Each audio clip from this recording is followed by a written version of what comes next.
அனைவருக்கும் வணக்கம். இந்த வீடியோவில் நம்ம எதை பற்றி பார்க்க போகிறோம் அப்படின்னா, கூகுள் ஃபார்ம்ஸ் நம்ம கிரியேட் பண்ணி சென்ட் பண்ணுவோம். சென்ட் பண்ணதுக்கப்புறம் அவங்க ஃபில் பண்ணி அனுப்புகிற டேட்டாஸ், அந்த ரெஸ்பான்சஸ் எங்கே வந்து நம்மளுக்கு சேவ் ஆகும், அதை எப்படி பார்க்குறது, அதை ஃபுல்லாக ஒரு எக்ஸல் ஷீட்டில் டவுன்லோட் பண்ணி மொத்தமாக எப்படி பார்க்குறது, இல்லை மொத்தமாக எப்படி பிரிண்ட் எடுக்கிறது அப்படின்றது தான் இந்த வீடியோவில் பார்க்க போகிறோம்.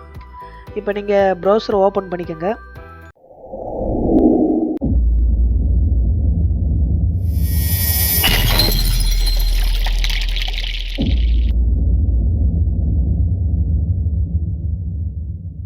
மாதிரி ப்ரௌசர் ஓப்பன் பண்ணிக்கோங்க. மொபைலாக இருந்தாலும் சரி, இல்லை டெஸ்க்டாப்பாக இருந்தாலும் சரி, ப்ரௌசர் ஓப்பன் பண்ணிக்கோங்க. ஓப்பன் பண்ணிக்கிட்டு நீங்கள் என்ன பண்ணணுன்னா, உங்களுடைய நீங்கள் ஏற்கனவே அனுப்பின கூகுள் ஃபார்ம்ஸ் எங்கே இருக்கும் அப்படின்னா, கூகுள் ட்ரைவில் தான் இருக்காது, வேறு எங்கேயும் இருக்காது. ஸோ இங்கே போயிட்டு இந்த ட்ரைவ் அப்படின்ற ஆப்ஷனை நீங்கள் கிளிக் பண்ணிக்கோங்க. ஸோ இப்போ வந்து ஒரு கூகுள் ஃபார்ம் ட்ரைவ்லேருந்து ஷேர் பண்ணி அனுப்பியிருக்காங்க. இப்போ வேறு யாருக்காவது நீங்கள் அனுப்பணும் அப்படின்னாலும் ஒன்றும் பிரச்சனை இல்லை. அதை மேலே மவுஸ் வச்சு கிளிக் பண்ணிவிட்டு ரைட் கிளிக் பண்ணுங்கள். அதில் கெட் ஷேரபிள் லிங்க் அப்படின்ற ஒரு ஆப்ஷன் வரும், அதை கிளிக் பண்ணிக்கோங்க. கிளிக் பண்ணிங்கன்னா இது போல் லிங்க் வந்துடும், அதை காப்பி பண்ணிக்கலாம். இது வந்து நீங்கள் என்ன பண்ணணும், லிங்க் யூஸ் பண்ணுறதுக்கு இந்த ரெஸ்ட்ரிக்ஷன் வந்து கொஞ்சம் மாற்றிக்கணும். நீங்கள் இங்கே வந்து ரெஸ்ட்ரிக்டட் அப்படின்னு இருந்துச்சுன்னா அவங்க மெயில் ஐடியெல்லாம் கொடுக்குற மாதிரி இருக்கும், நீங்கள் அக்சஸ் பண்ணுற மாதிரி இருக்கும். அதை கேன்சல் பண்ணிவிட்டு எனி ஒன் வித் லிங்க் அதை டிக் அடித்து அதுக்கப்புறமா நீங்கள் இந்த லிங்க்கை காப்பி பண்ணிக்கிட்டு இதை டன் கொடுத்துருங்க. இப்போ வந்து நீங்கள் மாணவர்களுக்கு அனுப்பினாலும் சரி, இல்லை வேறு யாருக்கு அனுப்பினாலும் சரி, அவங்க ஈஸியாக அக்சஸ் பண்ணி இந்த கூகுள் ஃபார்ம் வந்து ஃபில் பண்ண முடியும். சரிங்களா?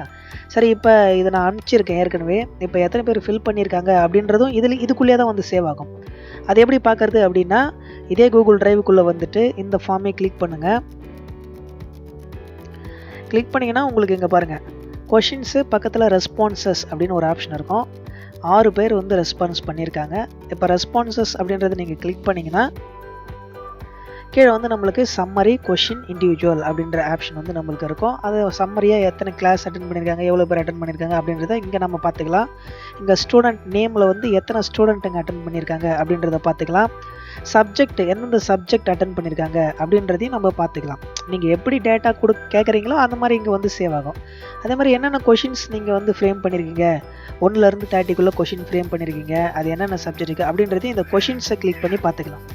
சரி, இப்போ இண்டிவிஜுவல் ஒவ்வொருத்தரதும் வேணும் அப்படின்னா, நம்ம ஆன்சர் பண்ண ஒவ்வொருத்தரதும் வேணும்னா இண்டிவிஜுவல் அப்படின்றத நீங்கள் கிளிக் பண்ணுங்கள். கிளிக் பண்ணிங்கன்னா அதில் ஒவ்வொருத்தருடைய ஷீட்டும் தனித்தனியாக இங்கே இந்த மாதிரி வந்து கிடைக்கும் உங்களுக்கு. இப்போ ராம்ஜி அப்படின்றவர் வந்து subject wise slip test 1 attend பண்ணியிருக்காரு, கொஷின்ஸ் அட்டன் பண்ணியிருக்காரு. இது எல்லாமே நீங்கள் பார்த்துக்கலாம். இப்படி நீங்கள் பார்த்துக்கலாம். சரி, இப்போ எக்ஸல் ஷீட்டில் நான் மொத்தமாக டவுன்லோடு பண்ணி பார்க்கணும், இப்படி தனித்தனியாக வேணாம், எனக்கு மொத்தமாக வேணும் அப்படின்னா இங்கே பாருங்கள், இங்கே ஒரு 3 ஐக்கான் இருக்கு இல்லையா, இந்த ப்ளஸ் க்ரீன் சிம்பிள் ஐக்கான், ஸ்ப்ரெட்ஷீட்டோட ஐக்கான் இது. இதுக்கு பக்கத்தில் இருக்கிற இந்த 3 புள்ளியை நீங்கள் கிளிக் பண்ணிங்கன்னா உங்களுக்கு கீழே டவுன்லோட் ரெஸ்பான்ஸ் .csv அப்படின்ற ஒரு ஆப்ஷன் இருக்கும். CSV ஃபைலுன்றது எக்ஸல் ஃபார்மேட் ஃபைலு. இதை நீங்கள் கிளிக் பண்ணிங்கன்னா உங்களுக்கு அந்த மொத்த ரெஸ்பான்ஸும் ஒரு வின் ஜிப்பு ஃபைலாக வந்து டவுன்லோட் ஆகும். அதை நீங்கள் எங்கே வேணாலும் டவுன்லோடு பண்ணிக்கலாம். டவுன்லோடு பண்ணிக்கிட்டு அந்த ஃபைலை நீங்கள் ஓப்பன் கொடுத்தீங்கன்னா உள்ளே வந்து எக்ஸல் ஃபார்மேட் ஃபைல் இருக்கும். அதை நீங்கள் எக்ஸ்ட்ராக்ட் ஹியர் ரைட் கிளிக் பண்ணி எக்ஸ்ட்ராக்ட் ஹியர் கொடுத்தும் எடுக்கலாம், இல்லை அப்படியே கூட கிளிக் பண்ணிங்கனாலும் உங்களுக்கு எக்ஸல் ஷீட்டில் இந்த மாதிரி வந்து ஃபைல் ஓப்பன் ஆகிடும். இப்போ பாருங்கள், இதில் டைம், எந்த டைமுக்கு யார் அட்டன் பண்ணியிருக்காங்க, டோட்டல் ஸ்கோரு, கிளாஸு, செக்ஷனு, பேர், என்ன சப்ஜெக்ட் எல்லாமே உங்களுக்கு மொத்தமாக இங்கே கிடைச்சிரும். இது போல் நீங்கள் பண்ணிக்கலாம். இல்லை இன்னொரு மெத்தட்லையும் நீங்கள் பண்ணிக்கலாம். இங்கே பாருங்கள், பிரிண்ட் ஆல் ரெஸ்பான்சஸ், அதே 3 ஐக்கானை கிளிக் பண்ணுறீங்க, அதே ஃபைலு பிரிண்ட் ஆல் ரெஸ்பான்சஸ் இங்கே போகிறீங்க.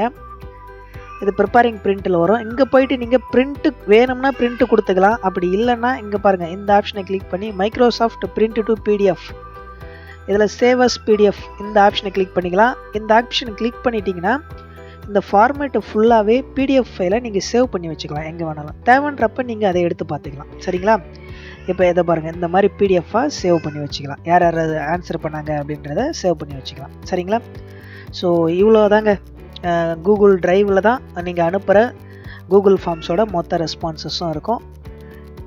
நீங்கள் அங்கே போயிட்டு எத்தனை பேர் ஆன்சர் பண்ணாங்கன்றதை பார்த்துக்கலாம். இப்போ இன்கேஸ் இதே ஃபார்மேட்டு டூப்ளிகேட் காப்பி ஒன்று வேணும் அப்படின்னா நீங்கள் என்ன பண்ணலான்னா, இதில் எக்ஸ்ட்ரா கொஷின்ஸ் ஏதாவது ஆட் பண்ணோன்னா இங்கே ப்ளஸ் சிம்பிள் அழுத்தி ஆட் கொஷின்ஸு இந்த இமேஜெல்லாம் சேர்த்துக்கலாம். இதே ஃபைலு இன்னொரு காப்பி எனக்கு வேணும் அப்படின்னா இங்கே பாருங்கள், மேலே இருக்கிற இந்த மோரை கிளிக் பண்ணிவிட்டு மேக் ஏ காப்பி இதை கொடுத்தீங்கன்னா இதே டாக்குமெண்ட் வந்து இன்னொரு காப்பி வந்து கிடைக்கும். அது சப்ஜெக்ட் இங்கிலீஷ் வேணுமா தமிழ் வேணுமா என்ன வேணுமோ, இப்போ உதாரணத்துக்கு இங்கிலீஷ் வேணும்னு வச்சுங்களேன். இங்கிலீஷ் அப்படின்னு கிளிக் பண்ணிவிட்டு நான் ஓகே கொடுக்குறேன். ஓகே கொடுத்தேன்னா அதே ஃபார்ம் எனக்கு வந்து இன்னொரு காப்பி கிடச்சிரும். இப்போ அதை நான் இங்கிலீஷுக்கு மட்டும் ஷேர் பண்ணிக்கலாம். இப்போ பாருங்கள், எனக்கு டைட்டில் இங்கிலீஷ்னு வந்துடுச்சு. இப்போ இதில் யாருமே ரெஸ்பாண்ட் பண்ணல, இது புது காப்பி எனக்கு. சரிங்களா? ஸோ இது போல் எத்தனை சப்ஜெக்ட் வேணுமோ அந்த சப்ஜெக்ட்டுக்கு ஏற்ற மாதிரி நம்ம ஒரு டைம் நம்ம இது போல் கொஷின் ஃப்ரேம் பண்ணிவிட்டு மேக் ஏ காப்பி இதில் போயிட்டு எத்தனை வேணாலும் கிரியேட் பண்ணி ஒவ்வொரு சப்ஜெக்ட்டுக்கும் தனித்தனியாக அமைச்சிக்கலாம் நம்ம. சரிங்களா? அவ்வளோதான் நேயர்களே. மீண்டும் இது போல் ஒரு நல்ல வீடியோவில் உங்கள் அனைவரையும் சந்திக்கிறேன். until this is Ramji, take care, bye by.